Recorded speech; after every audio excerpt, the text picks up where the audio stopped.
Lately, I've been trying to send you stories every day, but I feel like a large number of people who have signed up almost never come back to listen to the stories.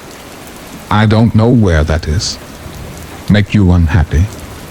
I hope to receive comments and suggestions from you, and if you find the video good, please give me a like to give me more motivation. For those who have not yet subscribed, don't forget to click the subscribe button and press notification bell to wait for the next story. Now let's get into the story. Story 1. I recently started school again, and as a part of my daily routine, I am required to travel to Toronto Monday through Friday via the train and subway lines. It's a good 2 hours one way, so I usually pull out a good book, pop in my headphones, and relax to some music. I, of course, being from out of town, have heard a lot of horror stories that many people have endured on the subway. Naturally, I thought most of it was just exaggerations and tall tales. Well, I was very quickly proven dead wrong. About a week ago, I had just finished a very long and grueling day of school, and I wanted nothing more than to just get home and relax as soon as possible. I took my usual bus route to the subway station and sat down on one of the seats directly beside one of the exit doors. Now, a little context. I am facing forward, looking at one seat ahead of me, across the aisle of the subway car. This seat was occupied by a woman that looked to be in her 20s. She was what looked like playing a game on her phone, and was paying absolutely no attention to anything going on around her. Next to this seat opposite me is another seat that faces this lady on her phone, and it is this person, in this seat, that made my 40-minute subway ride very disturbing. Occupying this seat was another lady that looked to be about 40 years old, and possessed a very creepy smile. I say this because she never stopped smiling. And I mean, she was smiling the entire subway ride. For the first half of the ride, she was staring at the younger lady on her phone, laughing and muttering to herself. She also would occasionally take her phone out of her purse and take pictures of the girl on her phone. About halfway to my destination, the younger girl that was on her phone left the subway car, and the smiling lady's attention was then directed at me. She turned to face me and gave me a huge, disturbing, toothy grin. I just stared at a poster on the roof of the train for what felt like hours. Eventually she got the hint that I was avoiding her gaze like the plague, and went to plan B. She opened up her purse and removed a tube of toothpaste. She then proceeded to ingest at least half the tube. I damn near threw up, but somehow held it together, even though while she did this, she was still smiling at me, while laughing, now her face covered in toothpaste. My stop finally came, and I bolted from that subway car as fast as I could. I got to the escalator and glanced back to the car, and guess who I see walking fast towards me, arms held still at her side, still smiling. I was understandably completely terrified at this point. I ran out of the station and to the bus. I made it onto the bus just as it pulled away from the station. I took one final look back, and there she was, standing on the platform, head cocked to the side, laughing, and waving goodbye to me. Story 2. Around 2 years ago, I finally moved into a brand new house and a brand new building estate in Australia.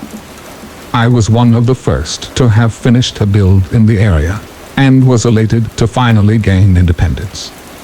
The first few weeks went by as normal, and during that time, I would often take walks alone with my dog in the afternoons and roam the surrounding estate area.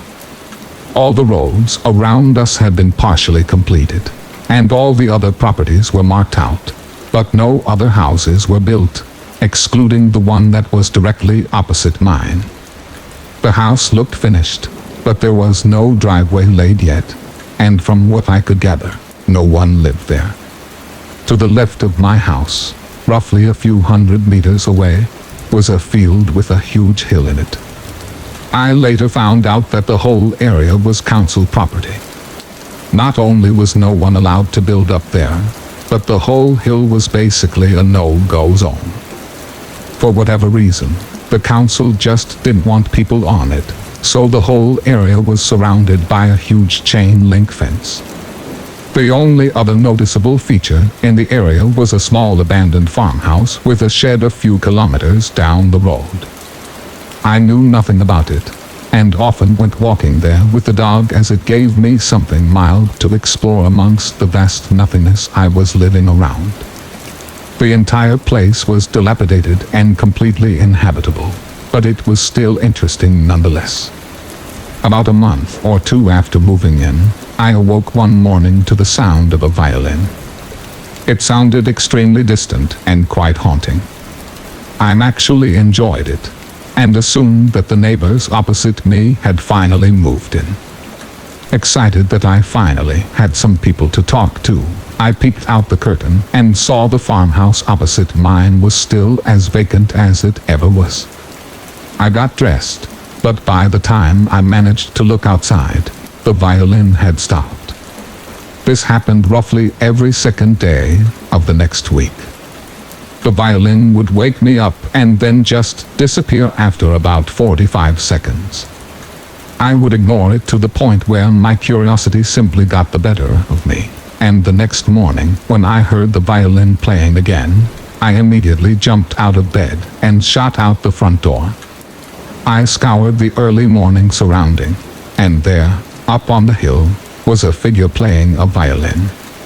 It was barely light, but the person looked very tall from the distance I was at, and as they were playing, they were doing what could only be described as a waltz-type walk, spinning slowly around in a circle as they played. I took my eyes off the person and walked over to pick up the morning paper, and in the 10 seconds that took me, I heard the violin stop. When I looked up, I noticed the figure was no longer playing or dancing, but was now standing still and most likely looking in my direction. It was so dark, I couldn't see them clearly, and we both just stood there for half a minute, not moving, before the creeps got the better of me, and I went back inside. After that morning, things started happening. On my walks, I began to notice footprints on the surrounding properties that weren't made by me and that I had never seen before, which I just assumed were from people walking up from the other housing areas down the road. I never awoke to the violin, but I swore I could hear someone walking on the street next to my bedroom window in the early mornings. However, I never saw anything. Other really general things as well, like random tools such as spades and rakes laying around the area, which I guessed were left there by construction crews, none of which I ever saw. I would start getting calls at work that would immediately hang up on me, and I also stopped walking up to the abandoned farmhouse as the experience with the violin player had me a little shaken. One night, as I was heading to bed, I turned off the television in the living room, and again could hear the faint sound of a violin playing. However, it sounded more muffled and rehearsed. I froze, and a cold chill flowed through me instantaneously, considering that it was about midnight and not the usual time I would hear it playing. I went to the front window and peeked out to see that there was a light in the house opposite mine. It was clearly a candle, as I could see the dim light flicker in the empty window, and the music sounded like it was coming from an old record player.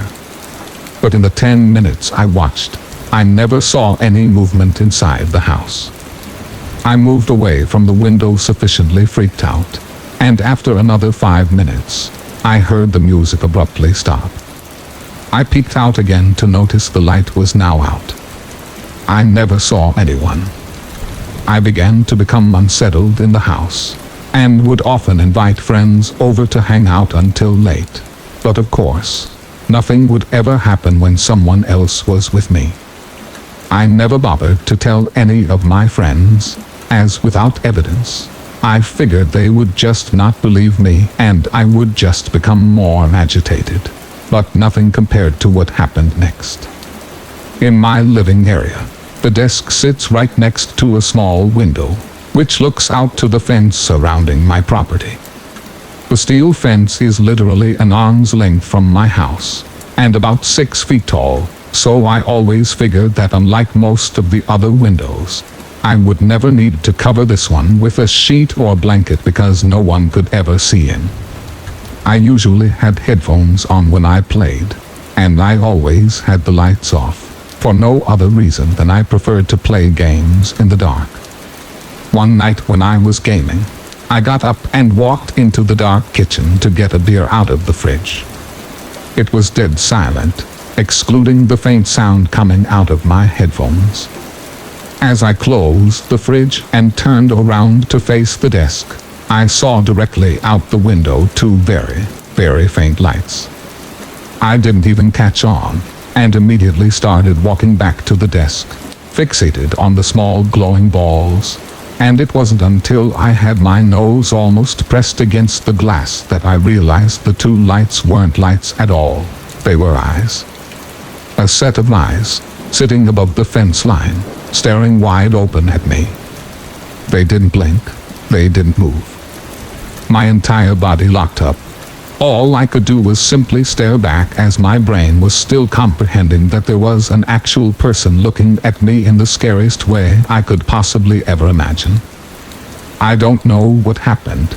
Either my head kicked into gear or my muscles loosened, but my body automatically collapsed and I fell to the floor, scurrying to hide against the wall away from the window. I could hear my heart beating through the carpet like a drum as I tried to lay as flat as possible, and as my mind was still processing the sheer severity of the situation.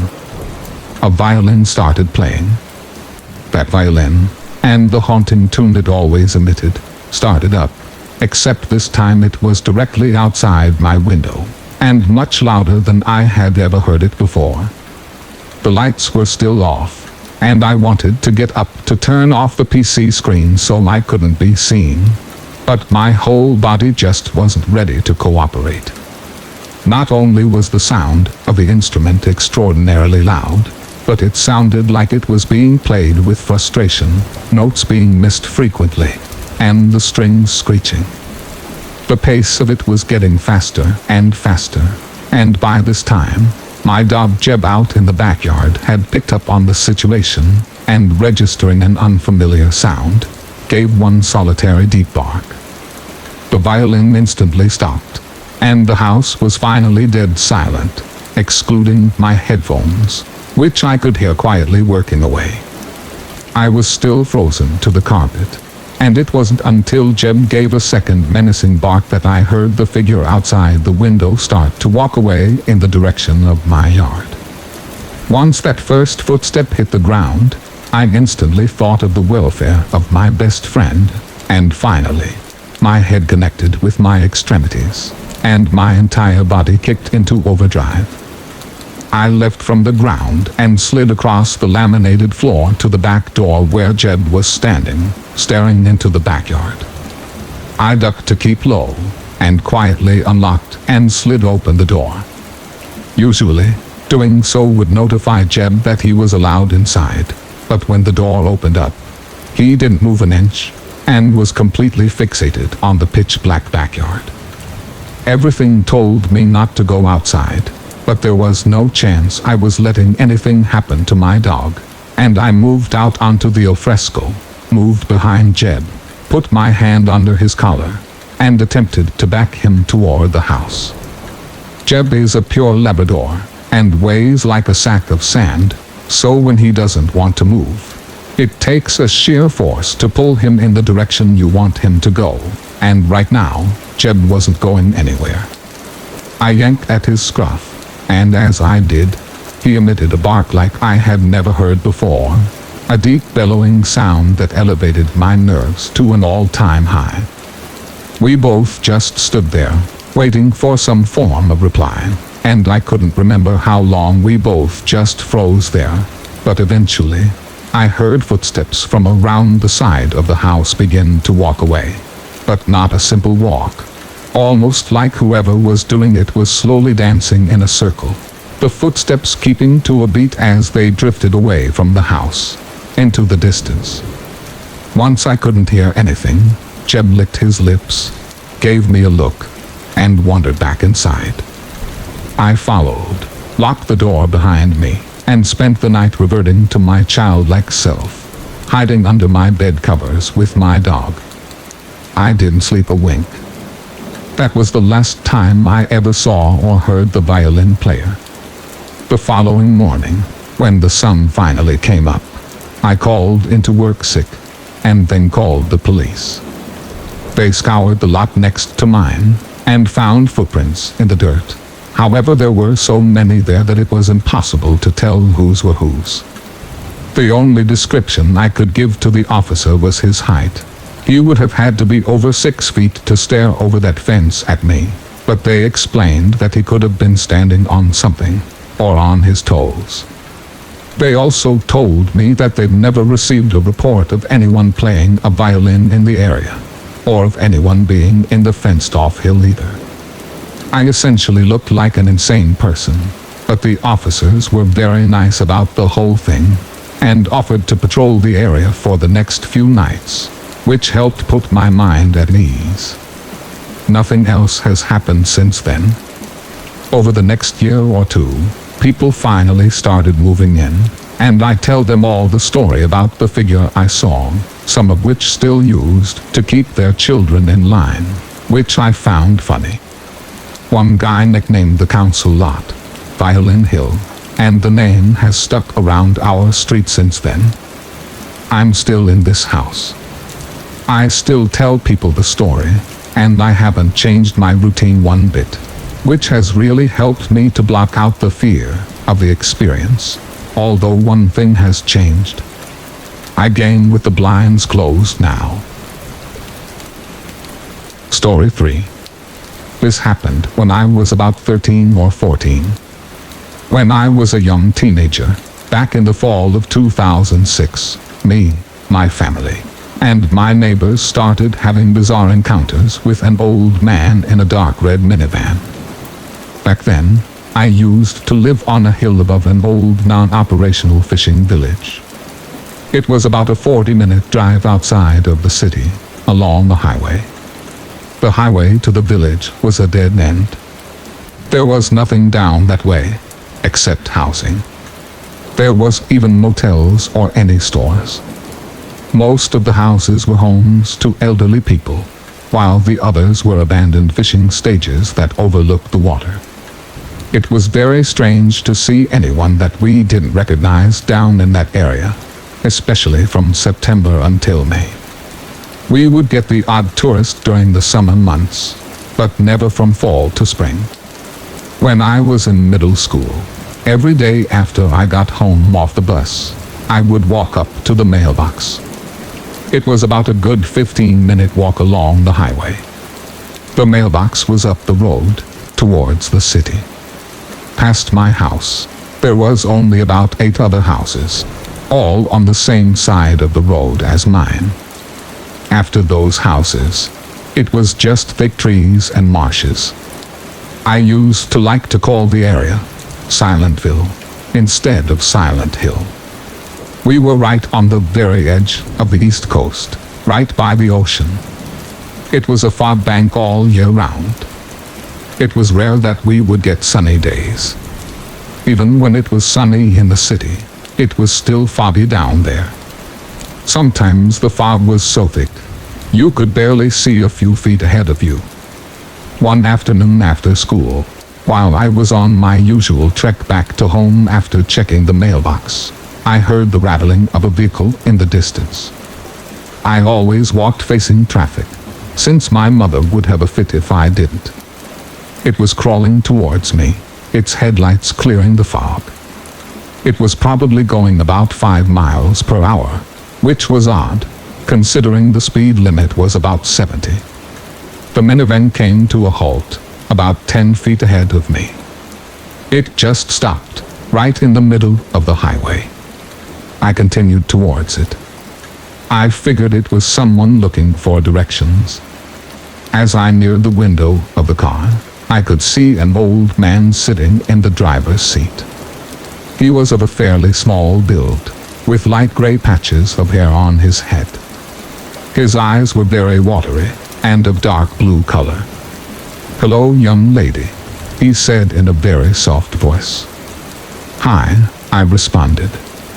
He started making small talk with me. I really can't remember what, but it was just sort of casual talking. Something I found odd was that he kept one of his hands wedged between the two seats. I could sort of make out what seemed to be something of a metallic material under his hand. After chatting with me a bit, he slowly turned his head away, and then continued up the road towards the city. I shrugged it off, just figuring that he was a relative of someone down in the village, and continued home. About a week went by without seeing him, and by then, he was just a memory.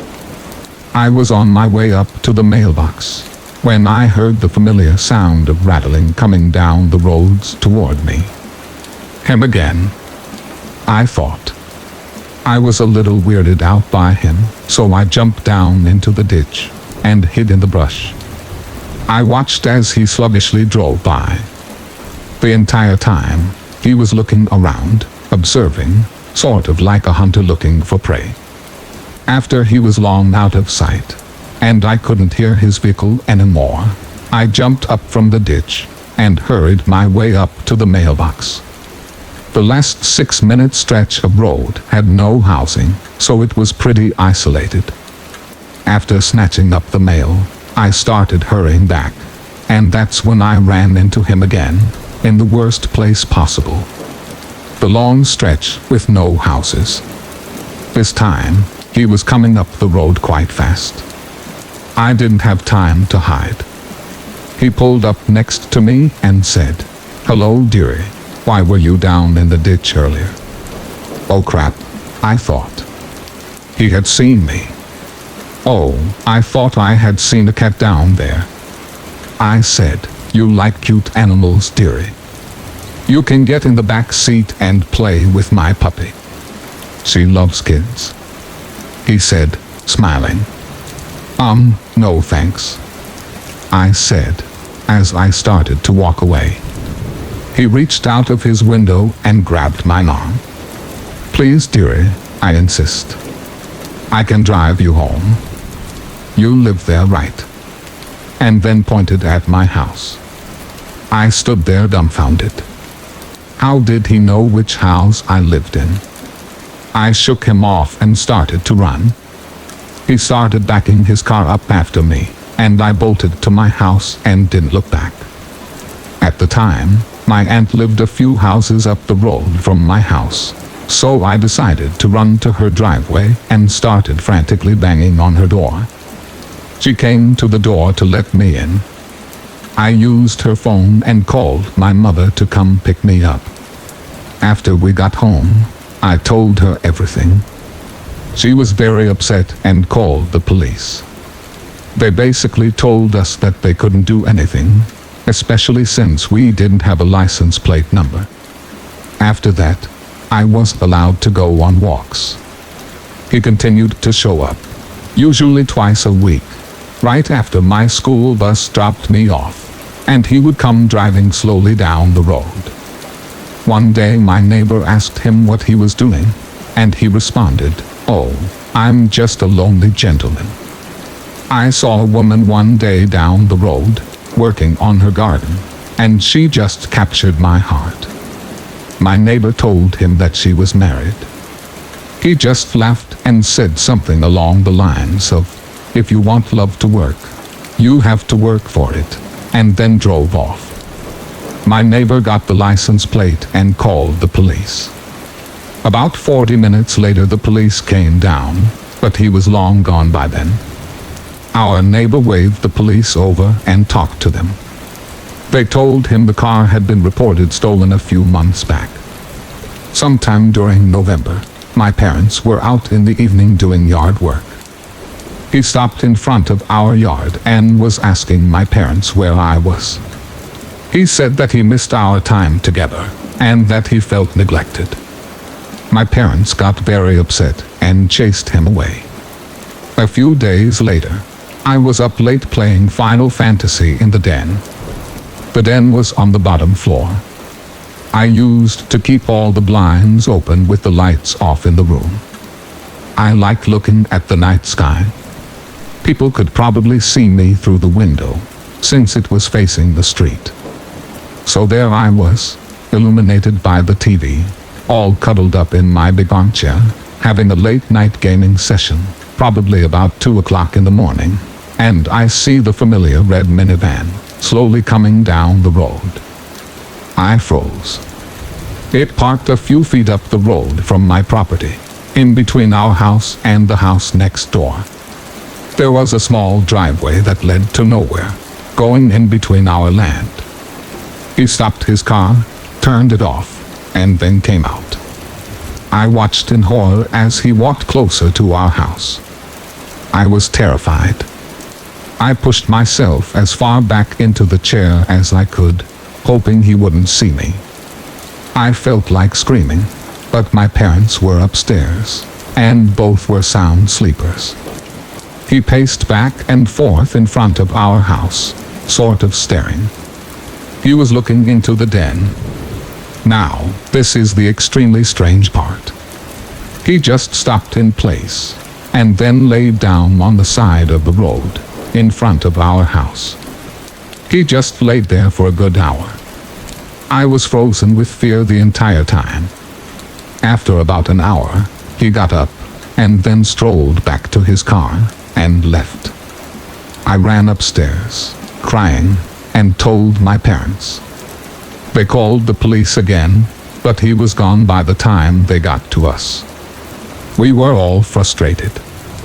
The police, despite having his license plate, couldn't do anything, and this guy was coming around, harassing and terrifying us and our neighbors. This went on until about March. About a month passed without seeing him, and that is when we got the news. Our neighbor, who was good friends with someone that lived down a dead-end road up a bit further, had been on a walk to his friend's house. He spotted the red minivan off in a driveway of a house that had just been put up for sale. The people were moved out. He got filled with anger when seeing it and ran over. When he got closer, he noticed blood on the passenger side window. He then went to the closest house and used their phone to call 911. He went back over to the car to check it out. He was pretty ballsy. He was sort of the neighborhood protector. The car doors were unlocked. He looked in the window to see a wallet, which had an ID in it, and a bloody wrench that was wedged between the two seats. He left and waited for the police to arrive. Our neighbor stayed in contact with the police. Apparently, the guy had left in a hurry, leaving his ID behind. Turns out, he had just been released from prison not too long ago for offenses towards minors. We didn't get any details, though, and we never found out whose blood was smeared all over the interior of the van. Story 4.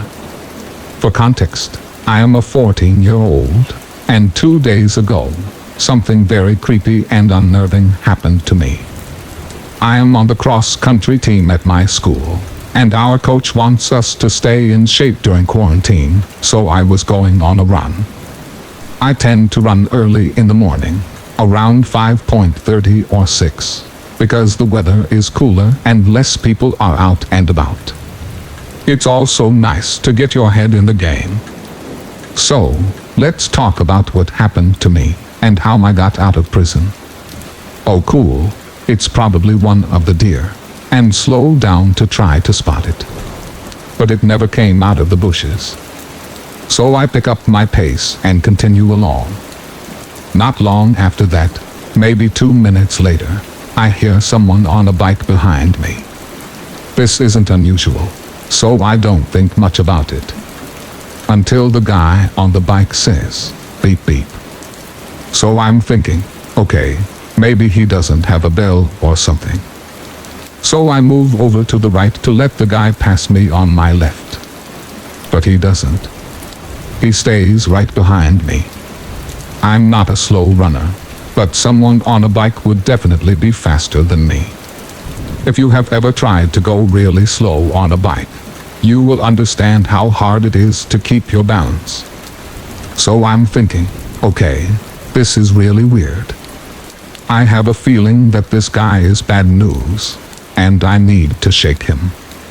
So I slow to a stop and get over to the side of the road to tie my shoe, which doesn't really need to be tied, and to see if he'll pass me. He doesn't. He just stopped. When it becomes clear that he isn't going anywhere, I get back on the sidewalk and keep running. Bad choice, I know, but I was panicking. Of course, the man on the bike follows. But even though my attempt to shake him didn't work, I did get a good look at him. He was tall and thin, with glasses, and he wore a Nirvana t-shirt. He definitely looked like a serial killer. As an avid reader of horror novels and an obsessive listener of scary podcasts, I was already thinking of the absolute worst possible outcome. I was going to be murdered when I had been out of my house for less than 10 minutes. Worse, I was over 2 miles from my house, so I was going to have to continue running. Now, I know that what I should have done was go to the closest house and let the family that lived in it know what was going on, but I wasn't thinking clearly. So I kept running, and the man on the bike kept following me at a meticulously slow pace. I was tired, sweaty, and near tears. I wanted to go home. Home was the only thing on my mind. I started looking around for ways to lose him or hide. Just up ahead of me was a sharp turn. My hope was that I could get around the turn faster than him and then hide. Not a very well-developed plan, but better than being killed by a random person. I sprinted around the corner as fast as I could, right into a young woman who was out walking her 2 dogs. Big dogs. German shepherds, actually. I started to apologize profusely, trying to look calm. Apparently, I did not look calm at all, because she asked me what was wrong. The man was still behind me, practically breathing down my neck. I stared at the woman, pleading with my eyes, and said, "How is your walk going, Mom?" I prayed that she would understand, that she would play along. And fortunately for me, she did. She smiled at me and said, "Where were you?" "Me and your father were looking all over for you." We both then turned to look at the man on the bike, who looked extremely shocked. He turned around and quickly pedaled away, almost running into an oncoming car. As soon as he was gone, I broke down crying, telling the woman everything. She was very sympathetic and kind, and she ended up calling my parents to come pick me up. I was still sobbing when they arrived, and I had to catch my breath before telling them what happened. Looking back, I am almost positive that if I hadn't run into that woman, that something awful would have happened. I am not sure if the rustling in the bushes at the entrance of the neighborhood was that man, or not, but I am completely content with never knowing. I have not been back to that neighborhood since, and I am not sure if I ever will. I promise I will never stop making these videos for you, and there will always be minimal ads. Alright, back to the stories. Story 5. This happened back in the summer of 9th grade, so I was invited to sleep over at this kid named Jacob's house. Jacob had this reputation for having a bad family and just being weird and himself. He was in my math class, and I was partnered up with him for a project where I helped boost his mark. so I guess he sort of warmed up to me. For his birthday, he held a sleepover and invited 3 other kids and myself to come. I didn't really want to go, but I told my friends about the invitation, and they convinced me to just go, saying that it would be fun, and that I would figure out what kind of guy Jacob really was. I was hyped up by my friends, and decided to go after all. I was dropped off by my mom, and when I stepped onto the porch, I realized that the doorbell looked broken, like the rectangular case that covered the wiring and stuff was shattered. I had a sudden fear of being electrocuted, so I went to knock instead. Just as I raised my fist, I noticed some muffled shouting from within the house, loud enough to be heard over the hum of my mom's car's engine. The shouting kind of alarmed me, and I turned to look at the car, which was waiting for me to enter the house. I started having second thoughts of staying, but the idea of looking like a coward in front of my friends motivated me to knock loudly. The shouting cut abruptly, so abruptly that I thought that they were just watching TV or something, and then muted it when I knocked. The door suddenly swung open, and I was expecting a huge, looming figure to tower over me, but all I saw was skinny, pale Jacob. His face brightened when he saw me, and he ushered me inside. I waved to my mom, and watched her back out of the driveway and drive down the road. I peered into the house, but from the entrance, I could only see the living room, a staircase, and a hallway. All 3 areas were empty, but I saw the flickering light of a TV from the turn of the hall. Jacob took me upstairs into the very last room. It was an extraordinarily clean room, with a dresser and a bed pushed together into the corner, and an analog clock hanging from the wall, leaving a lot of the room completely empty. To my dismay, I was the first one there. I thought of how awkward it would be if no one else showed up, and that thought made me panic a bit. I sat down on the carpet, and pulled my iPod Touch out of my backpack, asking Jacob to put in his Wi-Fi's password.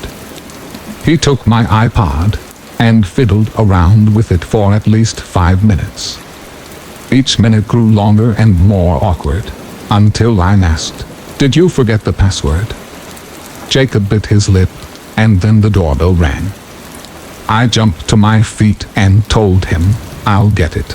You just try and remember the password." I hurried down the stairs and opened the front door, where I saw a kid that I didn't know very well. I only knew he was in our grade. I brought him upstairs telling him, "Oh, I'm glad you came. I thought I would be the only one," to which he said, "I wouldn't have come if my mother didn't make me." We walked into the room, and I noticed Jacob wasn't in it anymore. I didn't think much of it, and took the opportunity to get familiar with the other guy. He told me that his name was Lance, and that he had once helped Jacob by giving him a few extra dollars to buy his lunch, and he didn't think Jacob would remember him. We both talked about the rumors about Jacob, and whether he actually had bad parents, or if he was just going through a phase. At some points, we heard loud thuds downstairs, to which we would shut up and widen our eyes at each other. The thudding would stop, and after a few moments, we would continue chatting. I told him about the shouting, but how it could have just been the television. Lance shook his head, and said that he once saw Jacob with his parents in the grocery store, and they had been arguing then too. At this point, I was glad that I came, because I started to pity Jacob, and that's when he entered the room. "I'm sorry I'm late," he said, sounding out of breath. "I was trying to get the Wi-Fi password, but it's down right now, the Wi-Fi." "Sorry." I told him it was okay, took my iPod from him, and told him that there was always something else we could do. We all waited for the 2 other boys that Jacob invited to come. It started to become apparent that they wouldn't, and I made up excuses for both of them after I saw the crestfallen look on Jacob's face.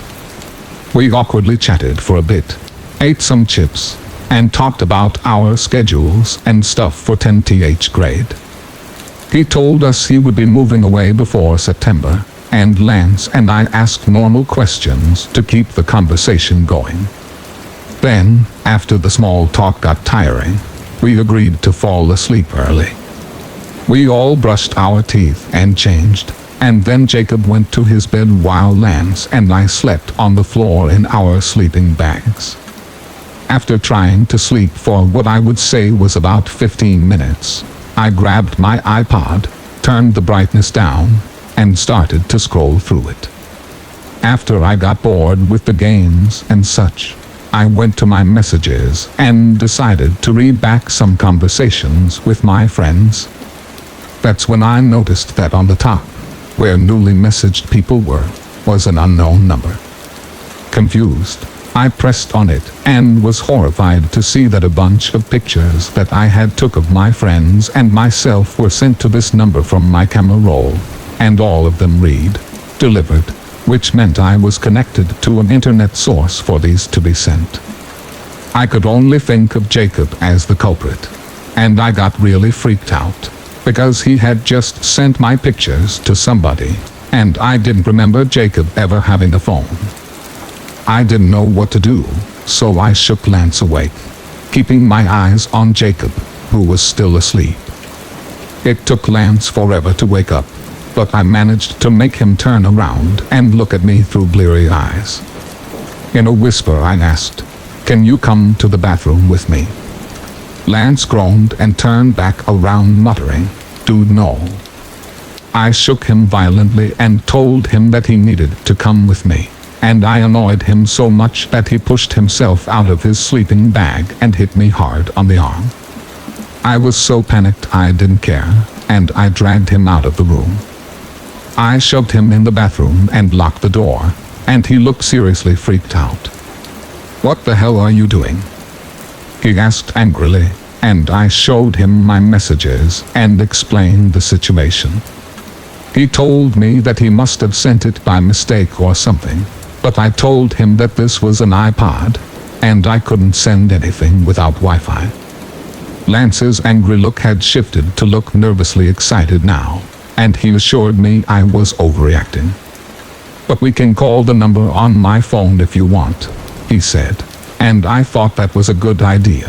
So Lance turned on his cellular data and dialed the number displaying on my messages. The ringing started a bit late, and then we heard the music of an incoming call coming in from one of the other rooms. It took a second for us to realize this, and when we did, we both went into a flurry of shocked nervousness. Lance muted the ringing on his phone and tiptoed out of the bathroom. We heard the ringing coming from one of the bedrooms as we tiptoed down the corridor, and we both shared a terrified look. When we went back into Jacob's room, he was sitting up in his bed and scratching his head. Lance quickly ended the call and nudged me like I should have confronted him or something. Jacob asked us what we were doing, and Lance just looked at me, expecting me to answer. I told Jacob I had to go to the bathroom, and Lance was already awake, so I took him along. Jacob just kind of sat there, so Lance and I curled back into our sleeping bags. Neither Lance nor I actually slept. We just turned our backs on each other and lay there, breathing heavily, unsure what to do about this situation. Oddly, I drifted off to sleep, and was awoken by Lance early in the morning. He let me call my mom, and I asked her to pick me and Lance up, since Lance didn't have a ride that early in the morning. We told Jacob goodbye, thanks for inviting us over, and all of that. I really wanted to say something about the messages to him, but I was really creeped out, and didn't want to make the whole thing awkward.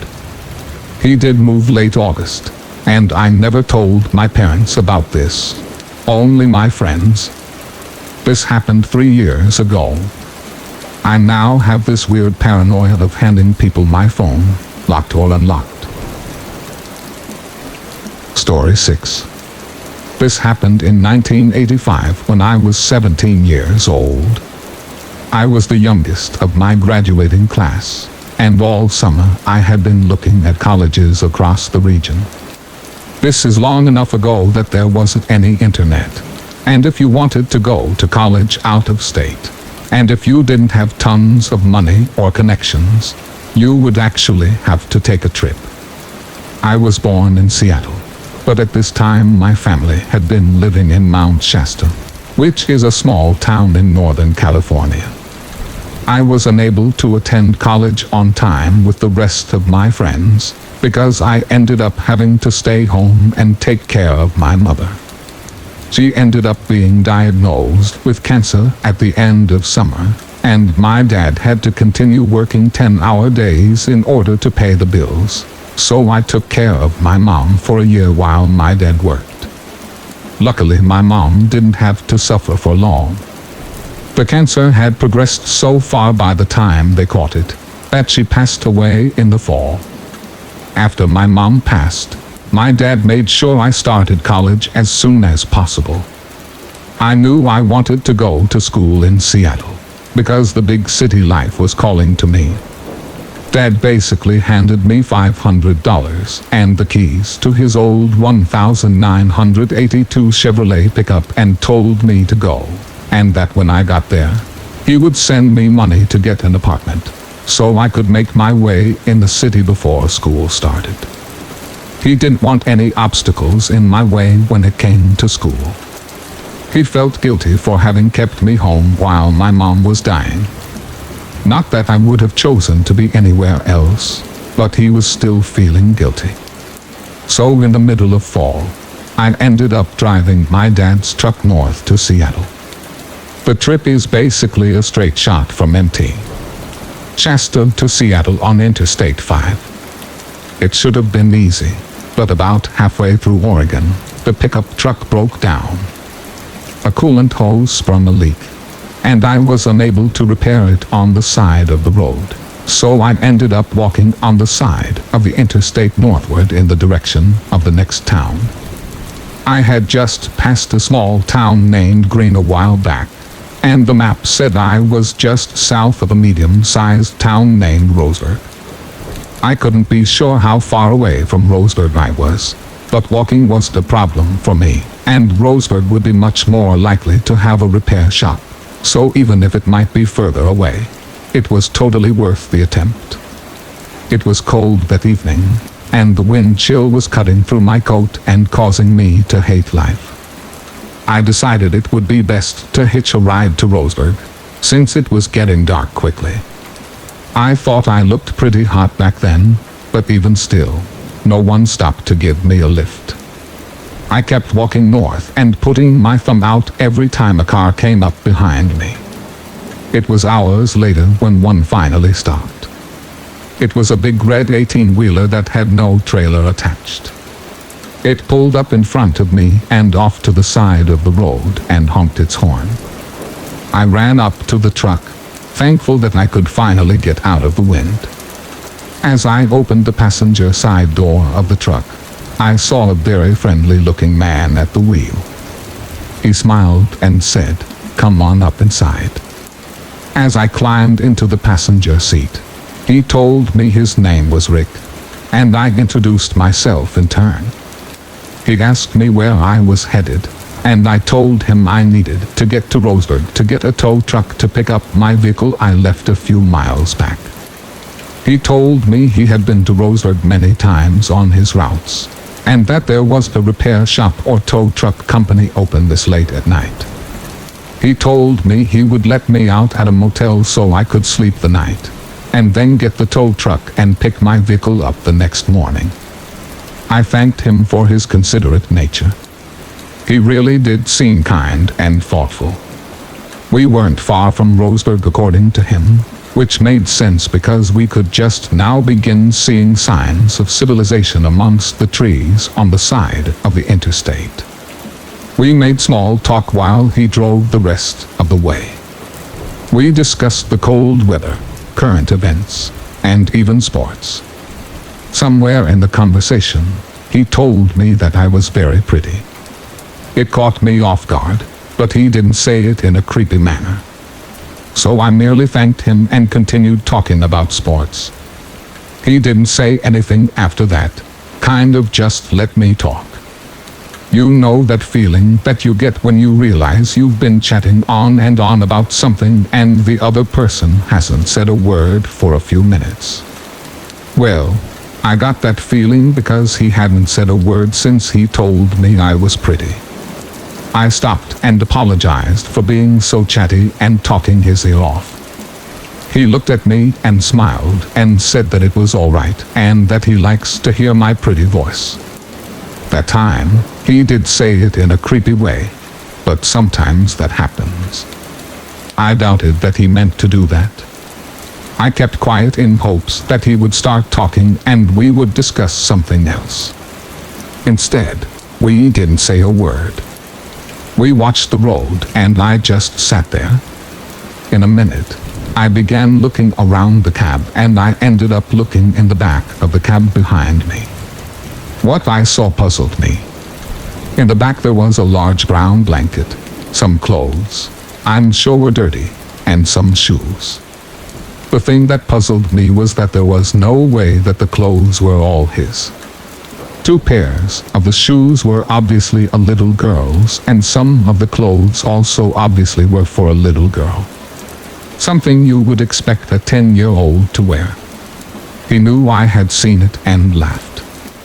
He told me his daughter had left those in the cab after she had accompanied him on a route last week.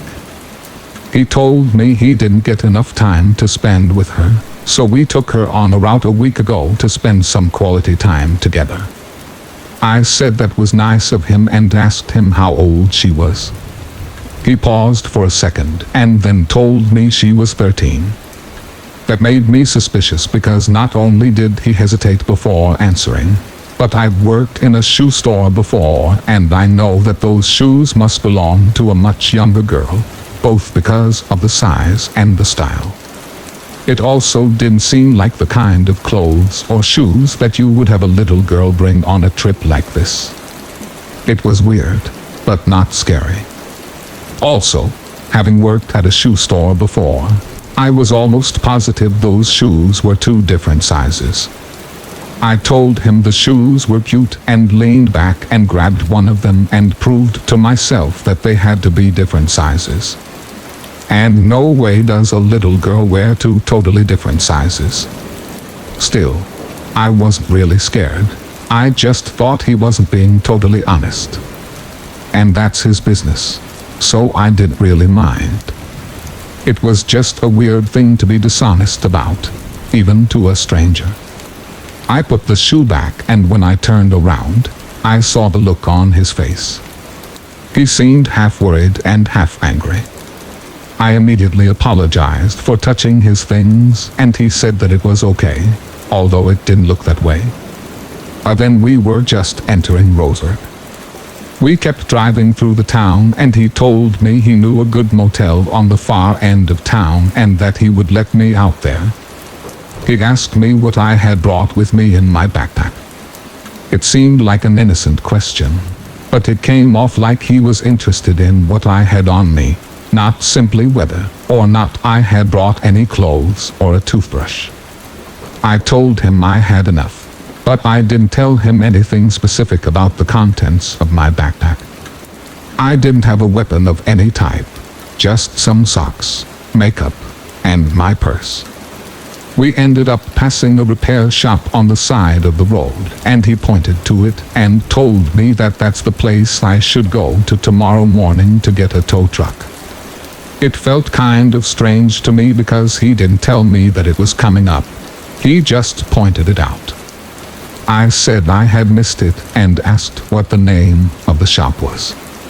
He responded by just telling me it was straight south off the interstate and I can't miss it, as if he didn't remember the name.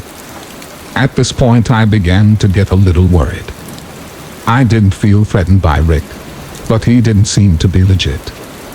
As we kept driving, I noticed that we were now coming to the far north end of Roseburg, and that soon we would be leaving the town behind. I asked him where this motel is, and he told me that it was just north of the town.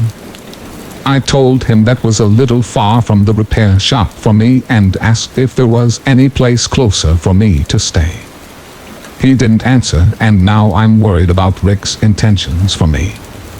I got my backpack and put it in my lap. He looked over and saw it and asked if I was okay. I looked over and smiled at him and told him yes, I was okay, just cold. You know those signs on the highway that tell you how far off the next rest stop, gas station or motel is? Well, they had those back then too, but usually only on the outskirts of a town. It's the town's way of motivating you to stop for gas or lodging now where they can tax it, rather than continuing on and sleeping somewhere unincorporated. Well, we came up on one of those signs.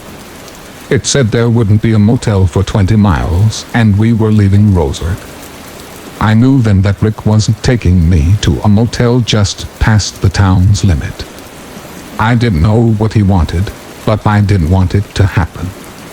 I looked over slowly at Rick, and luckily he hadn't seen the sign, I think, because he was busy lighting a cigarette. I began looking frantically out the window to see if there were any places that I could make an excuse to stop at. Maybe I could ask to stop at a gas station for something to drink and then run away, but there wasn't one anywhere. I decided that I would have to pull out the big guns and ask him to pull over so I could pee. I looked over at him and asked if he would pull over to let me pee on the side of the road. He pulled his lit cigarette out of his mouth and looked at me. He asked, "You gotta pee?" And I nodded my head yes. "Well, go ahead and pee then, Jenny," he told me. I liked the smell, and he smiled at me, and it sent shivers down my spine. I pretended to laugh, and he frowned at me. "Don't laugh at me, Jenny," he said. I immediately stopped pretending to be fine, and so did Rick. He could tell I was scared now, and he just gave me this look like he wanted to hit me. I asked him where we were going, and he told me not to worry about that. At this point I could actually see the end of Roseburg coming up ahead. No more lights after that, just woods. Immediately I heard my dad's voice in my head telling me to run, not to worry about getting hurt, just run. I opened the door and tried to jump out. The truck must have been moving at 30 or 40 miles per hour, and as I moved towards the open door, Rick grabbed my backpack. He had been trying to grab me, but I was pressed against the far end of the cab. I heard my dad's voice again telling me to run, and I tried to pull my backpack away from Rick, but his grip was too strong. I gave up and just fell back out of the cabin into the grass. The impact knocked the wind out of me, and I rolled around in the grass until I came to a stop. I immediately sat up despite the sharp pain in my back and saw Rick's truck speeding up on his way out of town. He didn't stop. I got up and limped my way back into town and ran up to the first home I saw and pounded on the front door. An old man opened the door looking very tired yet also very worried. I begged him to call the cops, and when he saw the bruises on my face and the grass stains on my clothes, he threw open the door and let me come in. He sat me on the couch while he ran to the phone. His wife came down to find me on the couch crying and him on the phone telling the local sheriff to come as soon as possible. She got me a glass of water and a blanket. They were both so nice to me. The sheriff arrived and expected me to be drunk at first. About halfway through my story, he realized I wasn't drunk and that there was truth to the story I was telling. He called up 2 deputies who were asleep at home and had them patrol north on the interstate looking for a big red 18-wheeler. He even called up the next town north and asked them to send a patrol south. They didn't find any red 18-wheelers on the road, but they assumed that he probably sped his way right through their town too before they were able to send out a patrol. The nice old couple who had let me in ended up letting me stay with them that night. The sheriff kept a deputy outside the house all night. The next day he took me to the station to fill out an official report and look at some photos of 18-wheelers so I could pick out the exact color and model. He drove me back to the repair shop, which just happened to be the same one Rick pointed out to me. He had them tow my truck in and had the sheriff's department pay for it. They got my dad's pickup running in no time at all, and the sheriff asked me to stay in town for a few more nights. I was totally fine with that because I didn't want to meet Rick on the road again. I stayed at the old couple's home for 3 more nights and spent my days with the sheriff as we patrolled the interstate and called nearby towns asking if any truckers had been pulled over, matching my description. I did stay in contact with the sheriff and the old couple who helped me. The old couple both passed away about 1.5 years later. I went to their funerals and spoke to their kids who were about my dad's age at the time and told them everything their parents had done for me. They were very proud of their parents. I even stayed at their home on my way back down from Seattle when I eventually brought my dad's truck back to him. The sheriff would call me from time to time and ask if he could send me some photos. It seemed every few months he would arrest a trucker who had a red semi or similar vehicle, and he would want to see if I recognized him. He says that Rick probably didn't frequent that route as much as he said he did because he didn't seem too familiar with the town, which was one reason I was suspicious of him. Odds are Rick was a serial killer, or at least a child abductor and sexual predator. But he travels the United States, and there is no way to know where he is now. At the time, I suspected he was around 40, which means he would be in his 70s now and probably no longer on the road. The sheriff told me many years later that there are tons of old folks in retirement homes who have had no families and no one ever visits them. And Rick is probably living that kind of life now if he is still alive. Wedavam demakasnam, ahaphamnavamnala hatanawan, amatlista haphamnavam hatanawanavam again. But if he did, especially if he did hurt 2 little girls whose shoes I found in that truck, then I hope that wherever he is suffering and alone, and all of these years later, we never did find Rick. Thank you for listening, and I wish you good health. Don't forget to subscribe to the channel to support us. Thank you very much.